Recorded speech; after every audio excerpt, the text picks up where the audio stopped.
Come in. Welcome. I'm E.G. Marshall. Welcome to the fear you can hear. Welcome to the world of terrifying imagination. Our suspense-filled tale is about two ladies. One heedless, one, alas, headless. To meet them both, we shall have to span an ocean and several centuries. The story of both ladies comes from Rudley Castle in the Cotswold Hills of England. But the tale of the first lady belongs in this century, while the legend of the second comes riding to us out of the medieval past. Charles! Charles! What? Charles, wake up. Can't you hear them? There they are again. What is it, Beth? The hoofbeats. This time they're coming straight for the house. Where are you going, Beth? I've got to see. It's the dead of night. You can't see anything. It's bright moonlight. Oh, God. She's right in the courtyard below. She's sobbing. Out of your mind? She's throwing back the hood of her cage. You come back to bed. Oh, she has no head. There's nothing out there. Oh, no. Her head in her hand. She's holding it up by the hair. Charles, come quick. All right, I'm coming. The face, it looks 1,000 years old. Oh, it's my face, Charles. Help me. It's me.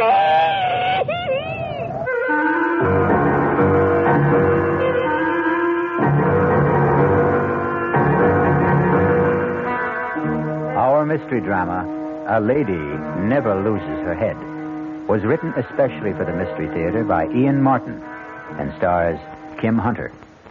It is sponsored in part by the Kellogg Company, makers of Kellogg's Special K cereal, and by new sugar-free Diet 7-Up. I'll be back shortly with Act One. Oh, somebody's been drinking my sugar-free Diet 7-Up, and it's all gone. Oh, actually, I saved a little. Oh, a bear. Hiya, Goldie. What's brewing? That's Miss Goldilocks to you. Oh, come on, kid. You mean you don't remember me? The cottage, the 3 chairs, the porridge? Baby bear. In the fur. Been a long time, Goldie. But baby bear. Just call me BB. You drank all the sugar-free Diet 7-Up, and I have to conduct another diet drink taste test today. Well, yeah, I saw the sign on the door, a professional taste tester, huh? But how can I conduct my taste test now? Why bother? I tried those other diet drinks, too. You'll notice there's still plenty of them around. Why not ask me? Well, okay, BB. Tell me, why did you drink all the sugar-free Diet 7-Up? I like the taste. Light, fresh, natural. Sugar-free Diet 7-Up is definitely unbearably delicious. Mm-hmm. The title of our tale is A Lady Never Loses Her Head. This has been an accepted dictum since the beginning of recorded history. But in the literal sense, in feudal times, a lady unfortunately could, and frequently did, lose her head. Thank heavens, of course, that is no longer possible. Or is it? Let's travel to London and start our narrative in the gloomy, gray atmosphere of Scotland Yard. Excuse me, Inspector. Yes, Carlos, what is it? Young lady outside to see you. Most attractive. Blue-eyed, blonde hair, about 24. American, about 5... Yes, I can do without the vital statistics. Does she have a name? Yes, sir. Beth Stanton, Miss. Beth Stanton. Stanton? My old friend Biff's daughter. Well, don't just stand there, man. Bring her in. Right this way, Miss Stanton. Thank you, Sergeant. My dear girl, you are Biff Stanton's daughter, of course. Of course. Oh, how nice to meet you. Come in, come in. Dear me, this is a pleasure. Oh, do sit down. Oh, thank you, Inspector Finchley. Tell me, what are you doing in England? Well, first, before anything, following Dad's orders and coming to see you. Also, I brought you something from him. Really? I should have brought it earlier or sent it, but well, after he died, I was a mess. For so long, it had just been the two of us. It took me a year to paste myself back together again. I wish I could have helped. At the very least, I should have come over for the funeral. Oh, there was none. Dad wouldn't have wanted that. I can imagine. Anyway, he wanted you to have this. Oh, no, I can't. No, you have to. Biff Stanton's wings. Any idea what they mean to an old fogey who went through the Battle of Britain shoulder to shoulder with him? I can tell you something, my dear. These mean more to me than the crown jewels. You're everything Dad said you'd be. Hello for real, Uncle Alfie. After that, what can I do to make England yours? Not a thing. It's already mine. Oh, how so? Well, it's mad, wild, out of sight. Here I was on the boat coming over, still fighting all the trauma of Dad's death, and suddenly I met this marvelous Englishman. Well... Only a little less marvelous than you turned out to be, of course. And just like that, I did a crazy thing. What was that? I married him. I'm not really Beth Stanton anymore. I'm Mrs. Charles Rudley. Well, dear me. Congratulations. I deserve them. I'm so lucky. Well, I'd like to meet your husband. What's he like? Too much.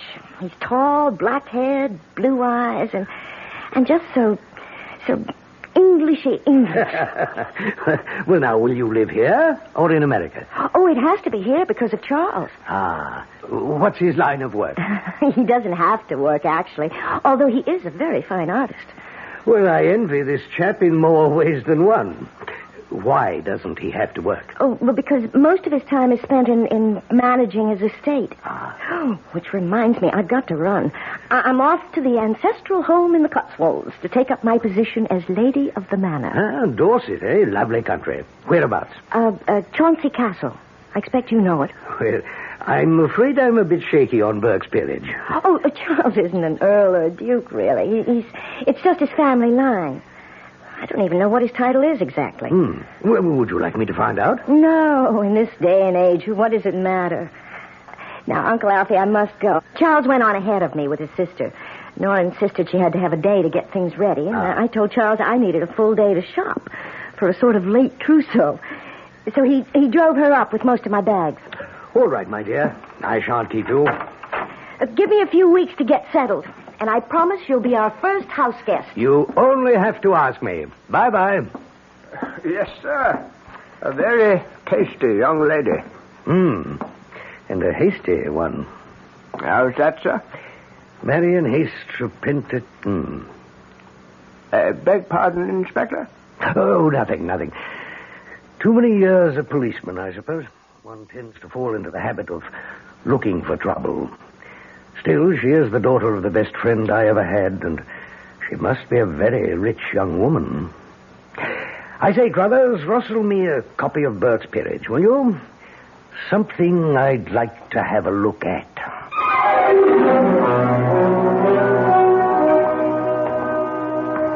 So, milady, how do you like your castle? Oh, Charles, it's something else. It's what? I mean it's too much. It's magnificent. It's breathtaking, thrilling. There just aren't enough words. But it's sort of creepy, too. Creepy? Well, you know, everything's so old and so big. Yes, and so very drafty. I'm glad we won't be living here. Well, we can if you want, my darling. Oh, no, please, no. I feel like an exhibit. It's so comfortable at the gatehouse. Yes, except for poor Nora. She is sort of underfoot. Oh, come on. It's not that small. And I'm not going to put Nora out of her own home. You're sure you don't mind, dear? Are all these paintings legitimate ancestors? Yes. Charles? What is it, Beth? Who's that? Ah, yes. I thought that one might pique your curiosity. That was the Lady Elizabeth Chauncey. Beyond question, the most attractive of all the family. Until now.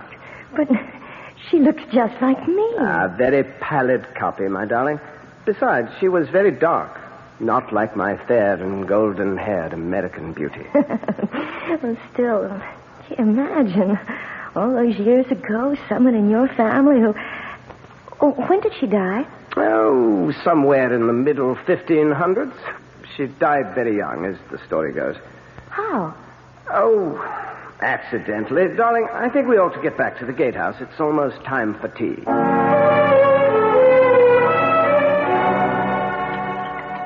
Do you milk in your tea, Beth? No, thanks. Oh.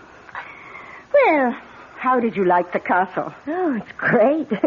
I mean, it's terribly impressive and fascinating And inexpressibly gloomy, damp, and musty. Well, I didn't say that. Oh, but it was what you were thinking. Oh, no, you're marvelous. Yes, I thought all of those things. I just hope Charles doesn't want to live there. Oh, heavens, dear, not a chance. You see all the rebuilding, refurbishing that's going on there? Yes, I did. That's why I thought maybe... Oh, not intended for private life, Beth. Strictly for the public. Beg pardon? Well, the only way of supporting these charming and historic white elephants is to open them to the public for a small fee, which mounts up. Oh, what a shame. Your own home. Poor Charles. Oh, he doesn't mind any more than I do. The place is much too big and full of cobwebs and ghosts. It gives me the shivers. Ghosts? You mean real ones that actually haunt? Well, if you want to believe in such things, the usual clanking of armor and dragging of chains. Except, of course, for the Lady Elizabeth. The one whose portrait I saw today? Oh, I'm not sure if I know you did. We've had a great many Elizabeths. Well, the very young one. The one who looked like me. Oh, that would be she. Yes, you do favor her. You know, Charles was so funny about her. I mean, he didn't seem to want to talk about how she died. Jolly right, I should think. Gruesome, silly story. Well, she was married to one of the first Earls of Chauncey. A man quite literally, believe it or not, old enough to be her grandparent. And so, quite naturally, she fell in love with one of the young bloods who traipsed around in the retinue. Oh, what was his name? Oh, heavens, dear, I haven't the foggiest. No one remembers him. At all events, sex being just as urgent in those days, if not quite so publicized, the two of them were caught cavorting in flagrante delicto, I think is the polite Latin phrase. And the elderly Earl was quite put out about it. So much so that he had the poor little thing beheaded. Oh. Violent times, you know, violent measures. Even that wasn't quite enough for him. What do you mean? What else could he do to her? Well, it gets a bit bloody, dear. Maybe we'd better just... No, I want to know. Well, I'm afraid he had the head impaled on a pike and left to wither on the battlements. The body, of course, was interred. Oh, my God. Oh, nasty types they were in those days. How old was she? Oh, see, I think I remember. Oh, yes, 24. Just my age. So young to die and be buried forever. Oh. Well, the legend is, of course, that she hasn't been. Our parlor legend. You mean she haunts? Oh, rather. She was quite a horsewoman, history tells us. And any night, but particularly when the moon is full, she rides the grounds, searching for her lost head. She's quite famous locally. I must admit, when the wind's from the west, I sometimes swear myself I can hear the hoofbeats.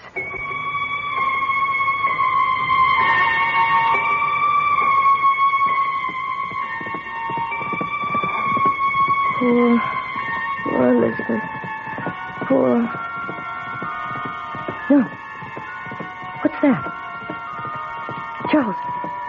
Charles, wake up. What is it, Dolly? Do you hear them? What? Somebody riding a horse. It's 2:30 in the morning. But can't you hear them? You don't suppose Elizabeth... Oh, that stupid legend. I'm really quite furious at Nora. No, don't be, please. I expect I'm the stupid one. It's all so new to me. I'll settle down. Let me assist in that process. Darling. I don't hear the hoofbeats anymore. You never did. Just the excited beating of your husband's heart. Oh, I love you. And I love you. You're so lovely. I can't wait to paint you. I'll sit for you. Do you know what I'd like to do tomorrow? What? Make a life mask of you. Oh, how do you do that? You'll see. Tomorrow. You'll see. Charles really has something more sinister than history lurking in the dark corners of Chauncey Castle. And what, if one examines it, is a life mask? A mold of the features, once done in plaster of Paris, today in modern plastic, a technique often employed to perpetuate someone departed from this life and originally named the death mask. I'll be back shortly with Act 2. Ever had a tall, frosty glass of Amplitude? Well, if your beer is Budweiser, you've had it often. Amplitude is a fancy word for the entire taste phenomenon, the total experience of flavor. Next time you take a healthy swallow of Bud, watch what happens. Think about the sensations you're experiencing. Notice how the flavor of Bud comes on nice and easy. Not too strong, not too quick, just right. Notice the clean, crisp togetherness of Bud's taste. Everything in perfect balance, with no single element jumping out at you. And there'll be no aftertaste either, no hanging on. And you'll be refreshed and ready for another glassful. Actually, Bud drinkers have been experiencing Amplitude for years, but they never phrase it that way. They just say Budweiser, and that says it all. Anheuser-Busch, St. Louis. Hey, Mom, what's for dinner? Hey, Mom, what you got? It's time to get ready for the great outdoors, and your ShopRite supermarket has everything you'll need for cookout dinners and fun in the sun. And for this week's dinners, ShopRite is featuring whole grade A frying chickens just 37 cents a pound. Roasting chickens up to 4 pounds, 47 cents a pound. Choice beef rib steaks $1.19 a pound. ShopRite Franks 89 cents a pound. Get all your outdoor cooking equipment and many great food values at your ShopRite supermarket. She loves her family. She wants the best. She does all that she can do. She lets ShopRite do the rest. Hey, Ma, what's for dinner? ShopRite has the answer.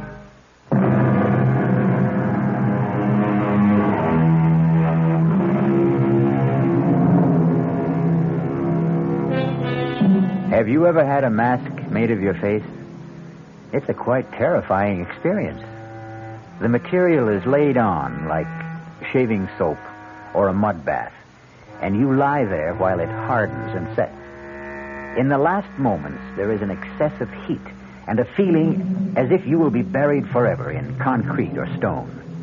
You can breathe, but the shut-in feeling, the claustrophobia, suggests you can't. That maybe whoever it is making the mask wants to kill you, smother you, like Beth, wordless, speechless, helpless at this moment. Hand me the straws, Nora. Here you are. Oh, what a really dreadful thing to do to the child. Now, don't try to talk, dearest. The plastic is just beginning to set. It won't be much longer. I'm going to have to cover your mouth now, so I'll put these straws in your nose, and you'll be able to breathe. Now, the thing is not to get panicky. Oh, the whole thing is perfectly barbarous. Shut up, Nora. There's not a thing in the world to worry about, Beth.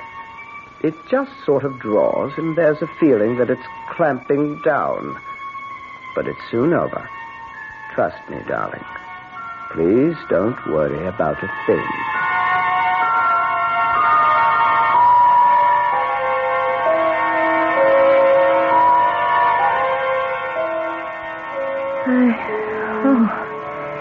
I thought I was going to die. I've got the most beautiful mold of your face. You'll see it was worth it. Oh, honestly, darling, I was scared. I'm like Elizabeth. I'm much too young to die. Will you forget her? Yeah, I'd like to, but she haunts me. I never ever thought about death before, and now suddenly... Darling, have you made a will? Good Lord, Beth. You are morbid. No, since you ask. Well, you should. And everyone should. Well, I expect you're quite right. I'm rather careless about money matters. I'll take care of it first thing in the morning. May I come with you? Why, if you want. But... I want to make one too, Charles. It's really quite important. Well, my dear, if you insist. You see, I never told you, Charles, that I'm really worth an awful lot of money.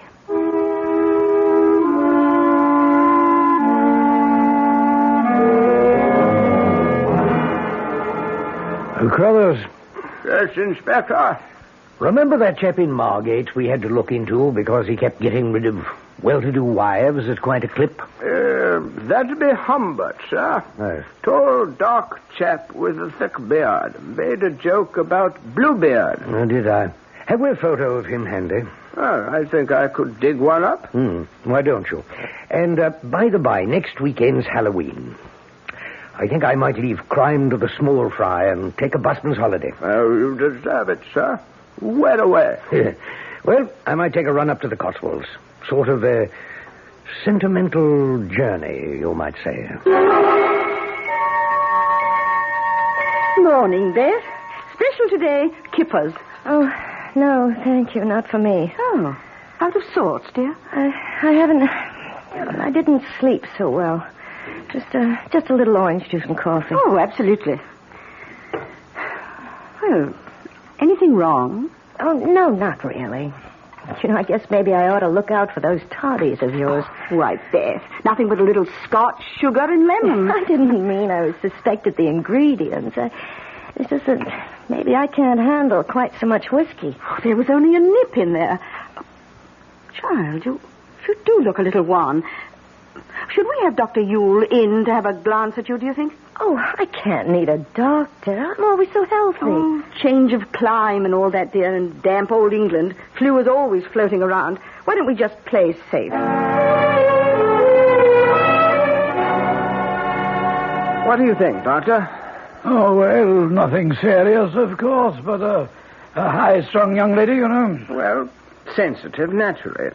But high-strung. Well, you know Americans, very suggestible. What is this notion she has about somebody on horseback without a head? I beg your pardon? Some legend about a girl who looked like her centuries ago. I haven't the foggiest idea. Yeah. Well, for the moment, there's no real concern. I've left a sedative to be filled at the pharmacist with your sister. Convenient thing she happens to be an RN.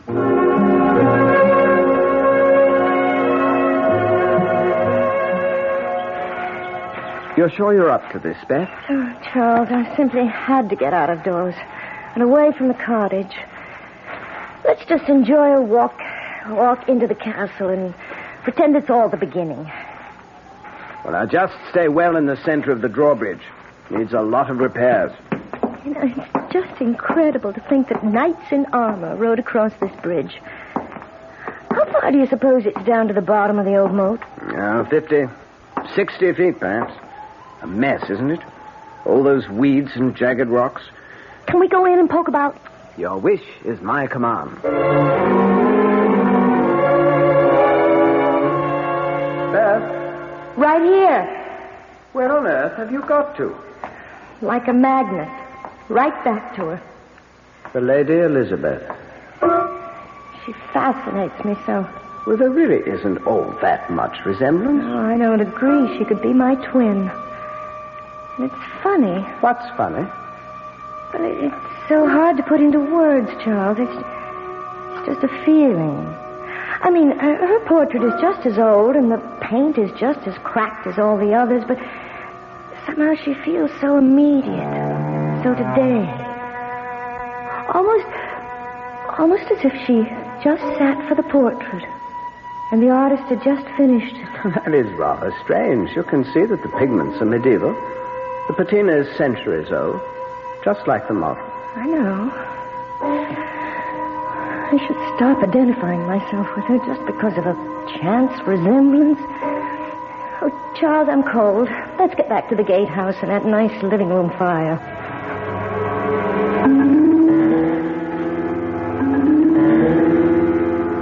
Oh, you do look a bit knocked about, Beth. Perhaps you ought to turn in a little early. I guess so. On top of everything else, I do think our damp weather does take a bit of getting used to. I have the kettle on the boil to whip you up a nice stout toddy. Oh, I don't want anything to drink. Oh, just a bit, love, to disguise the taste of old Dr. Yule's sedative. Why he has to stick to powders instead of up-to-date pills is beyond me. While you're brewing that toddy, I have some letters to finish. Letters? Oh, I've been very remiss. I have all sorts of friends and half-relations in America who don't even know I'm married. I've got to write them. Oh, of course. You go and get them finished. And I'll brew you up something nice to put you to sleep.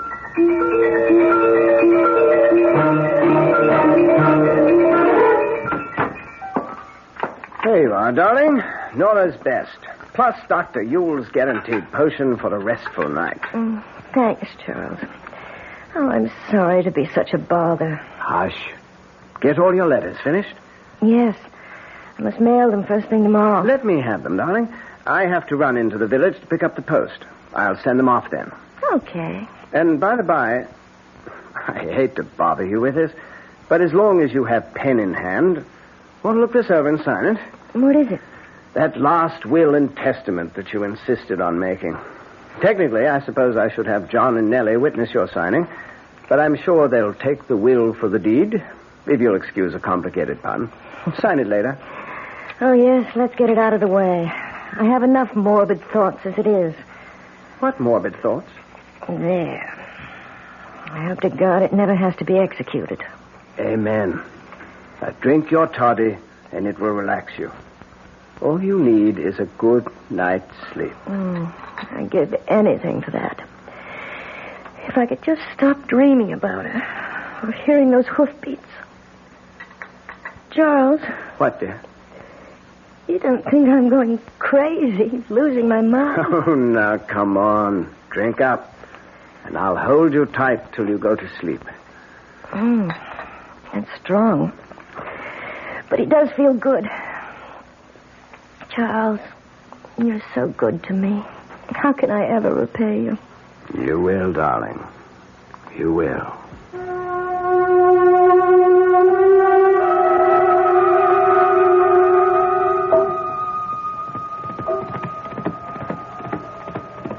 Charles. What? Charles, wake up. Can't you hear them? There they are again. What is it, Beth? Hoofbeats. This time they're coming straight for the house. Where are you going, Beth? I've got to see. It's the dead of night. You can't see anything. It's bright moonlight out. Oh, God. She's right in the courtyard below. Stop it, Beth. She's throwing back the hood of the case. Will you come back to bed? She has no head. There's nothing out there. Oh, no, her head in her hand. She's holding it up by the hair. Charles, come, quick. All right. It looks 1,000 years old. Oh, but it's my face. Charles, help me. It's me.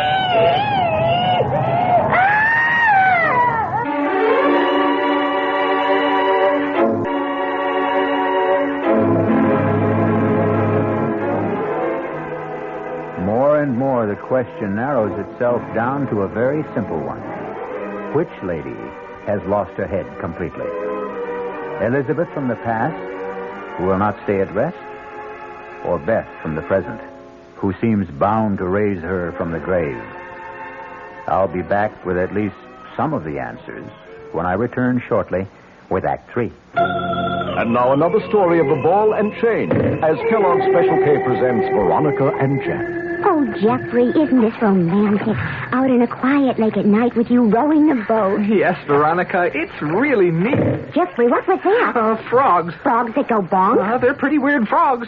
Oh, Jeffrey, you're such a card. You have a ball and chain, like the ones they use in those Special K commercials. Yes, Veronica. It symbolizes my few pounds of extra weight. But I'm going to get rid of it. How? By exercising. You know, like rowing this boat and eating smart at every meal, starting with a Special K breakfast. You mean a 1-ounce bowl of high-protein Special K, 4 ounces of skim milk, orange juice, and coffee? Precisely. It's less than 240 calories, and it tastes delicious. It'll help me get rid of this ball and chain. I'll help too, Jeff. After all, we're all in the same boat. You have a ball and chain, too. Your happy ending could begin with the Special K breakfast from Kellogg's. This year, Italy gives you the one thing every vacationer wants for his money. More. In fact, your dollar buys more in Italy than in 85% of the tourist countries of Europe. Take restaurants. There's one in Rome called Ambasciata d'Abruzzo. Without asking you, the waiter brings a whole ham, 24 kinds of sausage, a huge antipasto, and 3 courses of pasta. When you've consumed all this, the waiter finally asks, "What would you like to eat?" You order the meat platter and get 6 kinds of roasts. After a salad, cheese, fruit, and cake, the waiter now asks, "How much would you like to pay?" You agree to $5 a person. And how do you get to this feast? On Alitalia. No other airline flies only 747s nonstop from New York to Italy. Call an expert, your travel agent, or Alitalia, and come to Alitalia's Italy, where you get more than you dreamed of for less than you thought. Based on exchange rates as of April 1st, 1974. North Jersey is certainly getting a higher yield this spring, especially with Suburban Savings' special high-yield savings certificate that you can raise for fun and profit. All you have to do is plant a modest $2,500 minimum in Suburban's limited-issue 7.50% savings certificate. Then put your certificate in a nice, safe place. Suburban takes care of the rest by compounding interest continuously from day of deposit, paid quarterly. You'll get a nice, healthy 7.90% effective annual yield on your 7.50 savings certificate when you let it grow from 4 to 10 years. Early withdrawal prior to maturity is, of course, subject to a substantial penalty. So for a nice, healthy 7.90% annual effective yield, grow Suburban 7.50% savings certificate for fun and profit at any Suburban saving office in Bayonne, Edgewater, Elmwood Park, Emerson, Hackettstown, Morris Plains, Nutley, Paramus, and Sparta.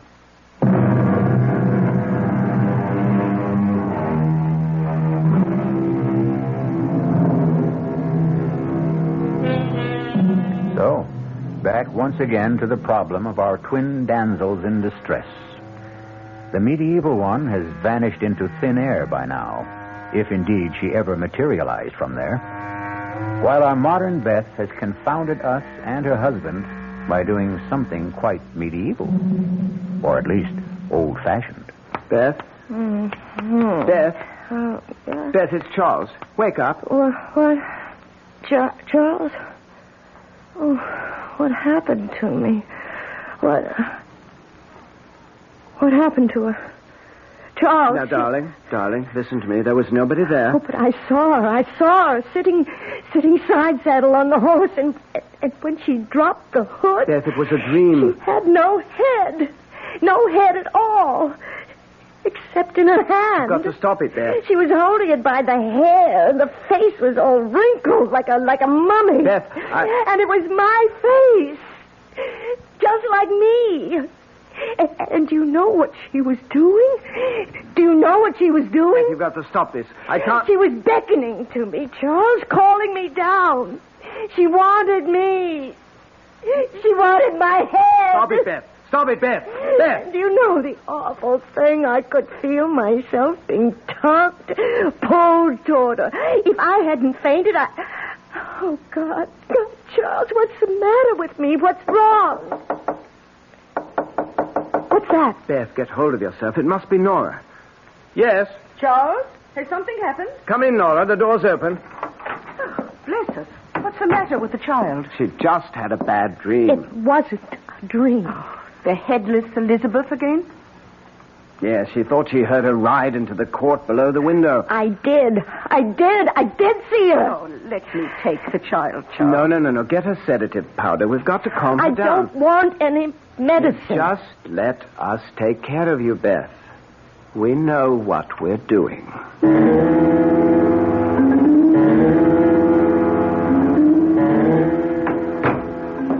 Well, I think we've got her under control now. I'm so sorry to rout you out so early in the morning, particularly on All Hallows Day. Oh, that's quite all right, Mr. Rudley, quite all right.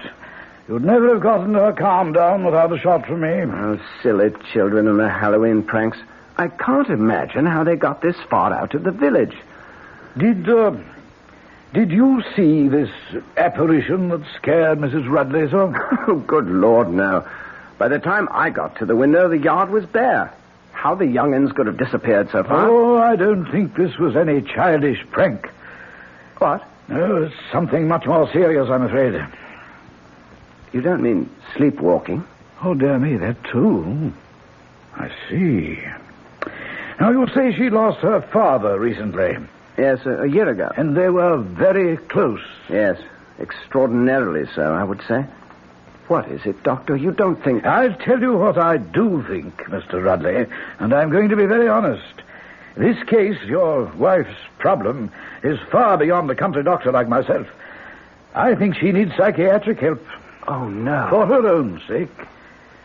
If it weren't for the fact that your sister is a registered nurse, my recommendation would be to have her immediately hospitalized. Psychiatric diagnosis is still my recommendation. I believe it's vital to keep her from harming herself. Harming herself? How? Oh, I don't know that.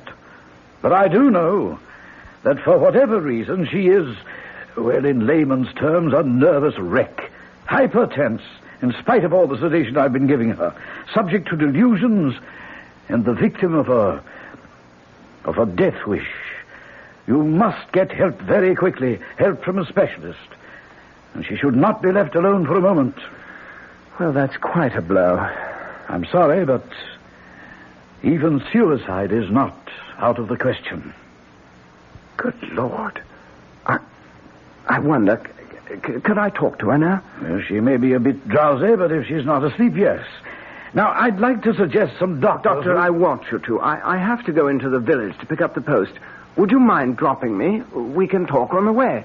Splendid. I'll only be a minute. I want to go back to Beth. Meet you at your car. Oh, it's you, Charles. Is she asleep? No, I'm awake. Charles. Yes, darling. Don't leave me. Stay with me. Don't leave me. Of course I won't leave you. You can't get rid of me. I've been very silly, haven't I? I can't quite remember. There's nothing to remember. What you need's a nice, long sleep. And while you're having it, I'm going to the village for a few minutes, get the post, and a few things we need for dinner. And the post? Mail. Oh, yes, don't forget to mail my letters. I should say not. Have them right here in my pocket. You won't be long. No, not over an hour. And Nora will be right here with you every moment I'm gone. Beth, dear, don't you worry. Charles and I know just how to take care of you.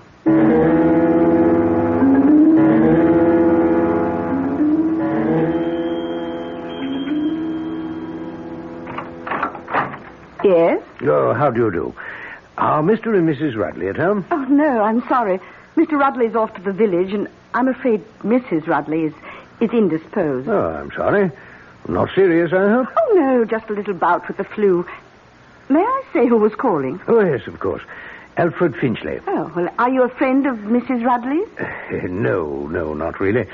Old army chum of her father's. Oh. Just happened to be driving by, and I'd heard she'd been married, and I wanted to, well, you know, pay my respects. Oh, well, I know Beth will be so sorry not to have seen you. I'm her sister-in-law, by the way. How'd you do? Perhaps later this afternoon, if there was some place she could call you. Oh, no. I'm driving back to London.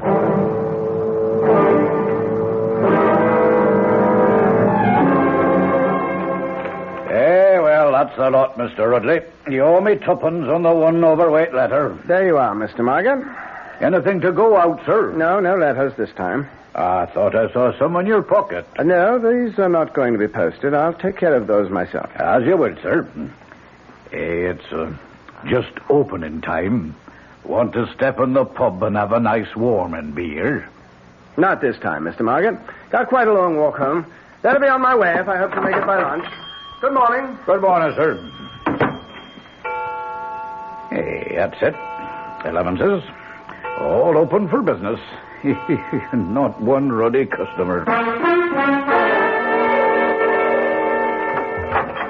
Oh, afternoon, Governor. Just 10 minutes before 2, so if you want one, better step lively into the bar before closing time. Thank you, Barkeep. I think I will. Name is Margate, sir. Donald Margate, proprietor. And what'll it be? Well, I think I shall have a gin and, if you don't mind. Yep. Coming right up. Just passing through. Yes. Lovely country. Oh, we like it. Quite a bit of work going on at Chauncey Castle. There's the gin and, sir. Oh, thank you. Oh, yes. Going to be good for business. Oh, so? Going to open it to the public, the family is. Make a tourist attraction. Ah, well, I thought it was because the present incumbent has got married. Present incumbent? Oh, you mean the doddery old Duke? Oh, no. I meant young Mr. Rudley. Oh, him? Why, Lord bless your soul, he's not family, sir. Oh, really? No, he's just renting. Lease is almost up, I think. Rudley, I think I once knew. What's he look like? You should have been here when I opened. You could have seen for yourself. Tall, dark chap he is. Yes.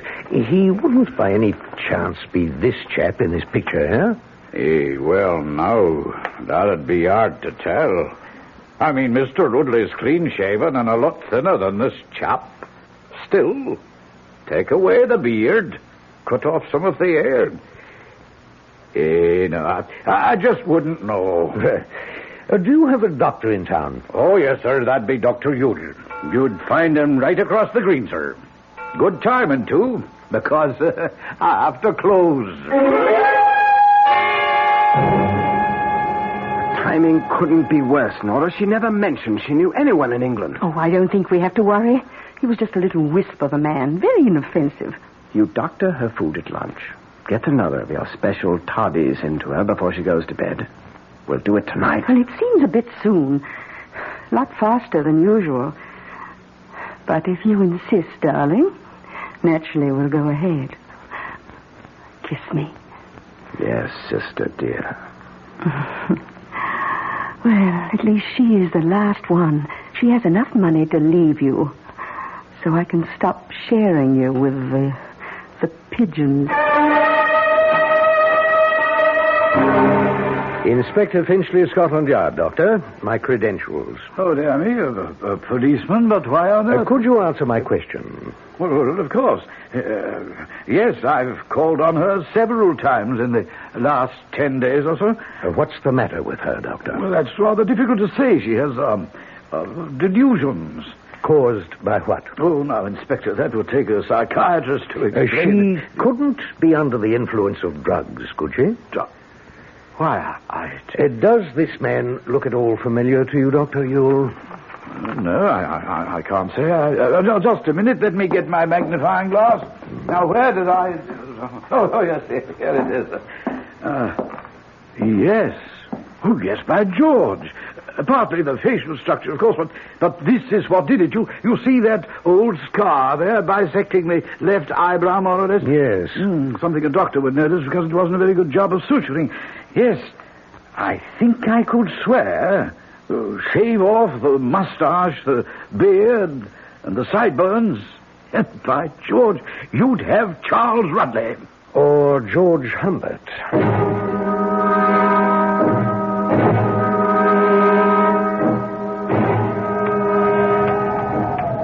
Thank God for the help of Elizabeth's phantom steed. I thought we'd never get her downstairs. You wouldn't think she'd be so heavy. Dead weight, brother dear. Not quite yet. Poor Beth. A pity. No time for sentiment. She's worth a lot more to us.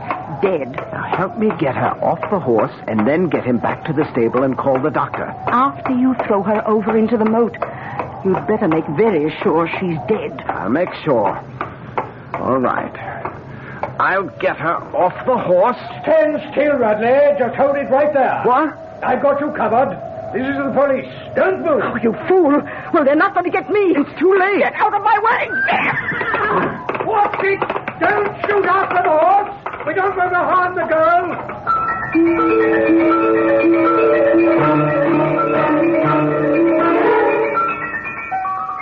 I just can't believe it, Uncle Alfie. Well, I can't blame you, my dear. Nasty chap you got mixed up with. 3 others before you he got away with. The same way? With variations. He got a little too fancy on this one. The false portrait, but the apparent nervous ailments and the sleepwalking were the key to all of them. I feel as though I'm going to be sick. A little pass, dear. He was a bad lot. Worth not one single tear. And Nora, she was the one on horseback? With the costume rigged to appear as if the wearer was headless, and a papier-mâché head made from your life mask. I think she's almost worse than him. And to think she got away scot-free. Not quite, my dear. We'll catch up with her. Now, you rest a while and don't worry. I'm right outside. As long as I'm around, you'll never have to worry again. Good night. Good night, Uncle Alfie. All right, Doctor? Oh, yes, she'll be fine. You say you did catch up with the woman? Nora. A lot more than just police caught up with her. You know the work they're doing on the castle? How's it called? Well, apparently they found some structural weakness in the arch of the main gate. So they supported it by stretching a thin steel cable from one side to the other. Well over normal head height, of course, if you're walking. But unfortunately, not high enough to clear someone on horseback. Good Lord, no. Oh, yes. Cut her head off as clean as a whistle. Charles Rudley was eventually convicted of murder of one of his earlier wives. He was sentenced to life imprisonment. His common law wife, Nora, lost her life and, of course, her head. It's nice to consider that, in her case at least, the punishment fit the crime. I'll be back shortly.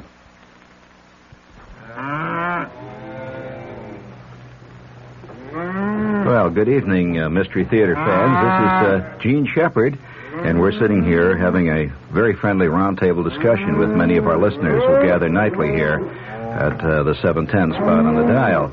And if you'd like to join our little evening gatherings, I'm on every night at, it's 9:15 now. 9:15. You write that down. And make sure that you bring all the things you need to be prepared for a fantastic evening. I'm on every night from 9:15 until 10. Join our little group some night. We sit around and discuss the world and enjoy life and walk around in the weeds and just be people. 9:15 on WOR. From the WR newsroom, the winner of the 100th running of the Kentucky Derby, Cannonade. Details upcoming in the news at 6 with Roger Skibinis. An invitation. This is Peter Roberts. Join us Sunday morning, 8:15 to 10 here on WOR for Rambling with Roberts. 2 hours of music, specially selected for Sunday morning listening pleasure, along with bits of weather information, news headlines, bits of trivia, such as the fact that a man from Onowa, Iowa, received a patent for what he called Eskimo pie, which was ice cream coated with chocolate. It all happened in 1922. It may not seem like very much in the way of history, but it does take place, these little bits of trivia and information, on Rambling with Roberts. So, of a Sunday morning, make a note. 8:15 to 10, right here at 710 on your dial. Come Rambling with Roberts. You don't have to give us an RSVP. Just be on hand. Thank you.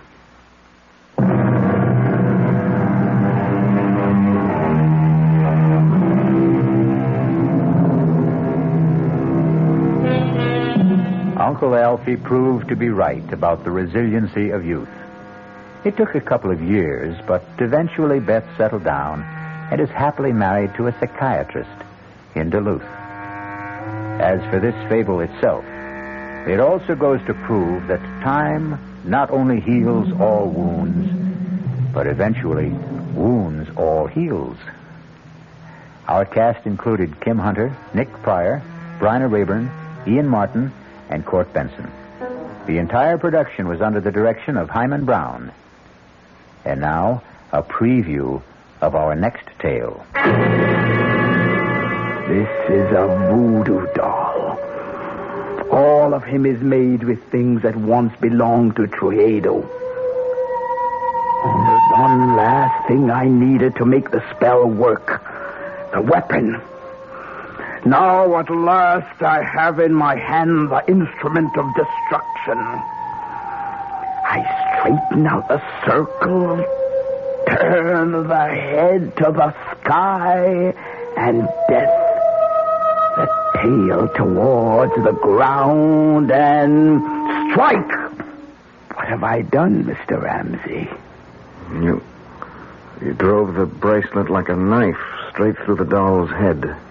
From temple to temple, Hernando Trujillo will be dead by midnight, and we will all be free. Radio Mystery Theater was sponsored in part by Anheuser-Busch Incorporated, brewers of Budweiser. This is E.G. Marshall inviting you to return to our Mystery Theater for another adventure in the macabre. Until next time, pleasant dreams.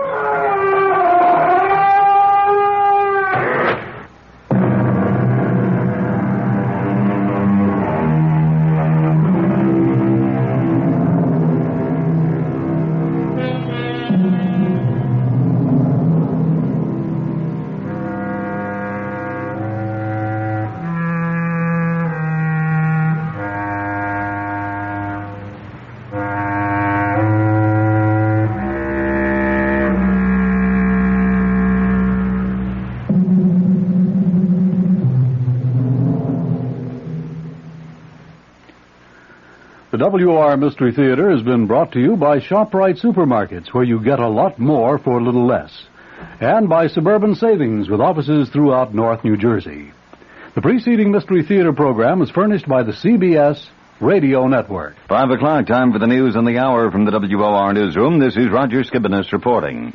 Under sunny skies, 60 degrees now in Midtown Manhattan. Clear and cool tonight with a low 40 to 45 degrees.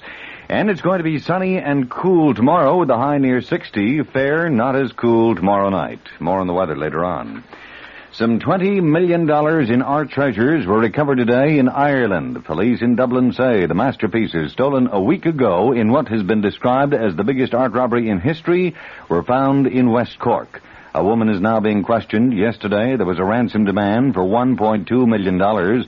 Also, the note sent to police insisted that 4 persons imprisoned in New England be transferred to Irish jails. The owner of the painting, Sir Alfred Beat, refused to pay any ransom, and the British refused to transfer the prisoners. The paintings, all of them, all $20 million worth, were described as not being harmed.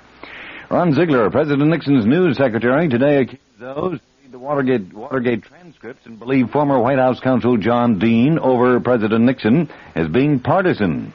Ziegler, speaking to newsmen in Spokane, said the transcribed Watergate tapes show numerous and serious contradictions in the testimony of John Dean.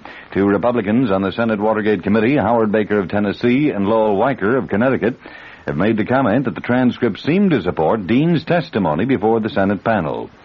The President is in Spokane, Washington this afternoon for the opening of Expo 74. It follows on the heels of a public appearance in Phoenix, Arizona last night, where he addressed a Republican rally and said it's time to move beyond Watergate and get on with the business of America. Seattle police have in their custody this afternoon a 21-year-old soldier from Fort Lewis, Washington. He was picked up with 2 weapons and a hefty supply of ammunition. He's accused of threatening the president's life. From Washington this afternoon comes word that the president has decided not to reduce the 10-year sentence against Lieutenant William Calley, charged with the killing of civilians during the massacre at My Lai in South Vietnam. Calley, presently out of jail on bond, would be eligible for parole after an additional 6 months confinement. Here in New York, a 15-year-old is presently undergoing surgery for a bullet wound in the thigh. An unidentified woman was treated for a gunshot wound and discharged from Morrisania Hospital in the Bronx. The injuries occurred when transit police on a stakeout apparently intervened during an attempted holdup of a change booth at the 167th Grand Concourse station of the IND. According to police, the youth drew a gun, pointed it at an officer. The transit cop then fired 5 shots. It was later determined that the pistol pointed at the officer was a toy gun. It's believed that the 3 youths were involved. 1 apparently got away. Another is being questioned at the 44th Precinct in the Bronx.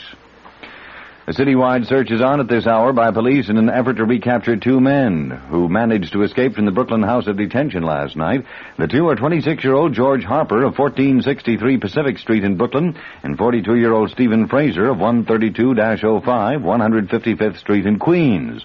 Harper is charged with murder. Fraser is accused of assault and kidnapping. Both men are considered dangerous. 2 other inmates attempted to break out with Fraser and Harper, but were captured almost immediately. Before the weather, this word. What's so special about tomorrow's New York Times? Well, for one thing, the Sunday Times Book Review features a special 36-page section entirely about children's books. And besides this feature, which includes reviews of nearly 100 children's books, the travel section of tomorrow's New York Times is also special, because tomorrow it previews summer vacations. You'll get some great ideas on where to go this summer and how much it will cost. Even if you're staying home, you'll find excellent reading in the Sunday Times travel section, including a fascinating story of a man and his dog who sailed the dangerous route completely around Long Island, and in a 12-foot sailboat. Also in tomorrow's New York Times, colorful coverage of the Kentucky Derby, a first-hand report on what life is like in Israel today, and helpful tips on how to get rid of plant diseases as well as weeds in your lawn. So be sure you get your copy of tomorrow's New York Times. And for information on home delivery of the Times, just call MU7-0700. That's area code 212, then dial MU7-0700. The New York Times. The WOR Weather Watch update, clear and cool tonight with a low 40 to 45 degrees. Tomorrow sunny and cool, the high tomorrow near 60 degrees. And tomorrow night the low near 50. Monday increasing cloudiness with a chance of showers. Right now 60 degrees under sunny skies in Midtown Manhattan. And that's the news at 5 from the WOR newsroom. Roger Skibinis reporting. For news as it happens, keep tuned to WOR New York, the talk of New York. You've been listening to the OTR Gold Network. Find more classic radio at otrgold.com.